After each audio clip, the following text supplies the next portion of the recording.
চৈত্র পড়তে না পড়তেই তাপপ্রবাহের কবলে পড়ল দক্ষিণবঙ্গের একাংশ।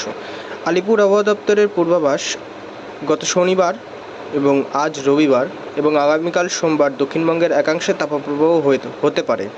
তাপপ্রবাহের কবলে না পড়লেও গাঙ্গেয় বঙ্গের অন্যান্য জেলাতে সর্বোচ্চ তাপমাত্রা স্বাভাবিকের থেকে বেশ কিছুটা বেশি থাকবে। হাওয়া অফিস সূত্রের খবর, তাপপ্রবাহের ফলে শুষ্ক গরম অনুভূত হবে।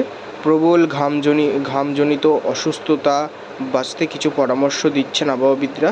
হাওয়া অফিস সূত্রের খবর, আগামী 2-1 দিন উত্তরবঙ্গের জেলাগুলিতে হালকা থেকে মাঝারি বৃষ্টিপাতের সম্ভাবনা রয়েছে এবং আবহাওয়াবিদরা জানিয়েছেন, গ্রীষ্মের কোনো এলাকায় সর্বোচ্চ তাপমাত্রা 40 বা তার বেশি থাকলে বা স্বাভাবিকের থেকে 5 ডিগ্রি বেশি ফারাক হলে তাকেই তাপপ্রবাহ বলে ঘোষণা করা হয়। তবে আবহাওয়াবিদরা অনেকেই বলছেন যে অঙ্কের চুলচেরা বিশ্লেষণ করতে গেলে অনেক ক্ষেত্রে দেখা গেছে যে খাতায় কলমে তাপপ্রবাহ না হলেও সেখানে গরম কার্যত অস্বস্তিকরভাবেই পড়েছে। গাঙ্গেয় বঙ্গের বাসিন্দারা বলছেন, চৈত্রের শুরুতে এমন কড়া গরম দেখে আগে কখনো দেখা যায়নি, কিন্তু মনে করা হচ্ছে গ্রীষ্ম যেন ক্রমশ ধীরে ধীরে এগিয়ে আসছে। আবহাওয়া দপ্তর সূত্রের ব্যাখ্যা, বঙ্গোপসাগরে উচ্চচাপ বলয় তার নির্দিষ্ট অবস্থানে নেই, তাই জলীয় বাষ্পের যোগান কম। তার বদলে পশ্চিম দিক থেকে শুকনো গরম হাওয়া দক্ষিণবঙ্গে ঢুকছে। তার জেরেই শুষ্ক এবং তাপমাত্রার পরিস্থিতি তৈরি হয়েছে। প্রসঙ্গত, গত বছর দেখা গিয়েছিল মার্চ এবং এপ্রিলে এই উচ্চচাপ বলয়ের অনুপস্থিতি এবং পশ্চিম শুকনো গরম হাওয়ার দাপটেই নজিরবিহীন তাপপ্রবাহের কবলে পড়েছিল গত বছর দক্ষিণবঙ্গ। এবং এবছর সেটা ক্রমশ মার্চে চলে এসেছে, যেটা এগিয়ে এসছে।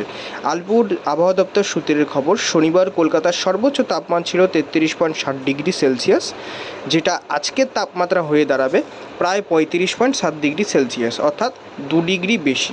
দমদমে যেটা আগের দিন ছিল, অর্থাৎ শনিবার ছিল 35 ডিগ্রি, এবং পশ্চিমাঞ্চলের জেলা বাঁকুড়াতে প্রায় 40 ডিগ্রি ছুঁয়ে ফেলেছিল। বাঁকুড়ার গরমের নিরিখে দক্ষিণবঙ্গের শীর্ষে।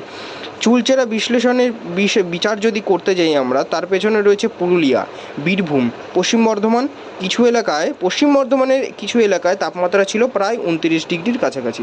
তবে দক্ষিণবঙ্গের বহু এলাকায়, যেখানে খাতায় কলমে এখনও তাপপ্রবাহ বলে ব্যাখ্যা নেই, কিন্তু সেখানে প্রায় 37-এর কাছাকাছি ছুঁয়ে ফেলেছে গরম। দক্ষিণবঙ্গের জেলাগুলিতে আজও গরম থাকবে এবং কদিন টানা গরম চলবে। এখন দেখার বিষয় এই তাপপ্রবাহ কতদিন চলে। ব্যুরো রিপোর্ট, দ্য কাচরাপাড়া বাজ।